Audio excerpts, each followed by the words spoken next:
Hello, my friends. It's William with the 1921 Grand Duke Dmitri Diary series.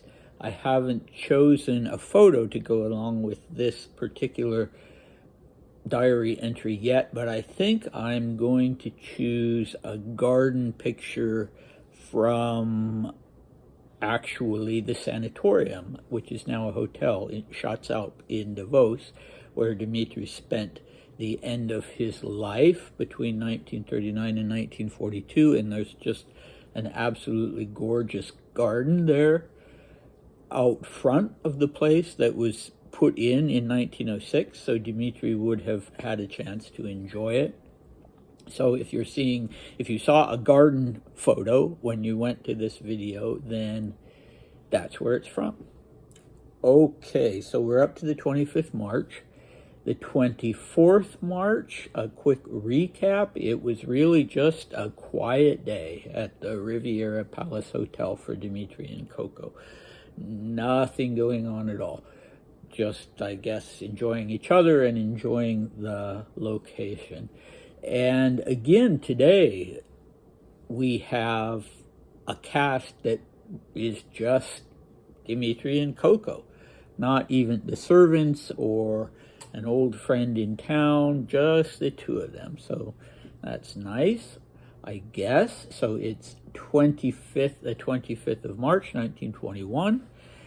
Sorry, I realized yesterday when I was looking at the video, I'm always looking off to the side, and because my laptop is there, and I'm referring to that, I've got to find some way to stop doing that. Okay, 25th March, 1921, it's a Friday, and Monte Carlo is where we're at the Riviera Palace Hotel. Monte Carlo advisedly, that was where Dmitri decided to locate himself, but the Riviera Palace, as I understand it, wasn't strictly speaking in Monte Carlo, just nearby, in the vicinity. All right, here we go. I got up around 9 o'clock and went to the golf club around 10. It's at the very top of a hill called Monte. I looked around to see what it was like, bought a membership for 1 month, and signed up for lessons with a pro. I lunched in the dining room with Coco. In the afternoon, I wrote, and she went into town to buy some things. We had tea at home and took an evening walk in the garden. It was very chilly outside, almost unpleasant. We dined upstairs and went to sleep early. Okay, I guess that's why it was the low season in Monte Carlo, because it was chilly that time of year, perhaps. So the garden, yes, this particular hotel. So I gather the Riviera Palace had a particularly spectacular garden.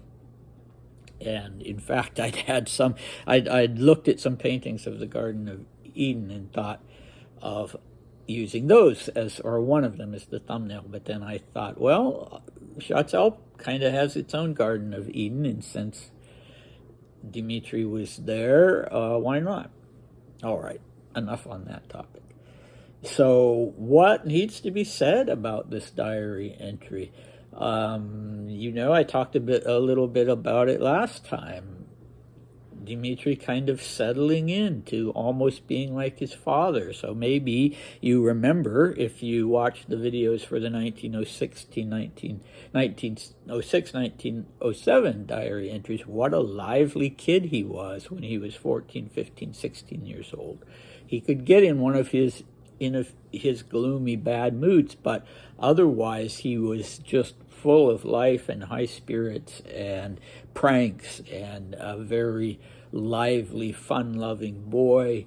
But he's been through some traumas since then. He's been through, the experience of losing so many people during the revolution and being permanently displaced from his homeland and losing most of his fortune, and then more recently the whole thing with the Berlin trip. And so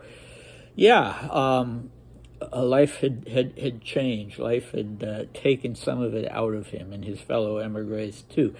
When I mention his father, I've referred in the past to the fact that I have a good chunk of Grand Duke Paul Alexandrovich's diaries, and that they're rather frustrating, not only because they're difficult to read, but because Paul just didn't, he just wasn't a person who cared about anything other than his home life. He liked to be at home, and he liked to have a very strict routine every day, having his meals at a certain time, going for walks at a certain time, napping at a certain time, and Dmitri hasn't quite reached that stage, but he has it in him, people who look at him and think of the glamorous playboy. Well, there was that aspect, but it wasn't, it wasn't really who he was. He could enjoy that sort of thing, but he too, we know how much he's been yearning for a family life, and he wasn't unlike his father in that respect, that he really just liked the security of having a low-key life. And he always did better when he had a routine, too. I mean, that was one thing that the people that knew him, including his sister, talked about when he went into the sanatorium, that they'd seen him kind of just drifting aimlessly, and they really hoped that the regimen and the structure at the sanatorium was going to be helpful for him. But that's not what really, of course, what we're talking about here, because there's no sort of regimen. But anyway, so yeah, this Monte, I had a look at it. You might like to take a look at it too online, because it's absolutely gorgeous.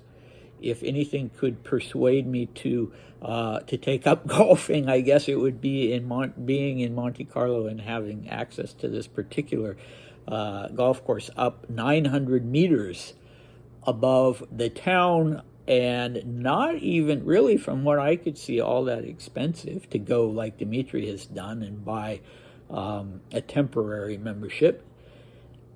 And yeah, it's gorgeous. Check it out. I mean, I've always been terrified of golf. Not that I can afford it anyway, but it seems like, I think I've mentioned in the past, it seems like it's a pastime that just swallows people whole.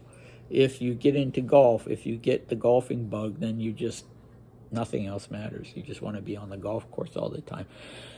Anyway, let's see. No offense to anyone who's an avid golfer. At least it's something healthy, right? So they decide to risk having lunch in the dining room, but for dinner, they're still lying low upstairs, and maybe they're just enjoying the intimacy of being together instead of around other people in a private setting.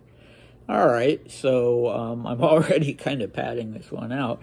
Next time, you will not believe who Dmitri runs into at the golf course, unless you somehow manage to read the diary entry for the 26th of March in advance of my video. You will just not be able to guess who he runs into on the golf course tomorrow. So it's not going to be all just Dmitri golfing and Coco shopping and them then taking a walk in the garden in the evening, but that's something of what their life is going to be like. So anyway, we will also have more eventful things, including ventures into the casino. So stick around for all of that, and I hope to see you next time. Bye.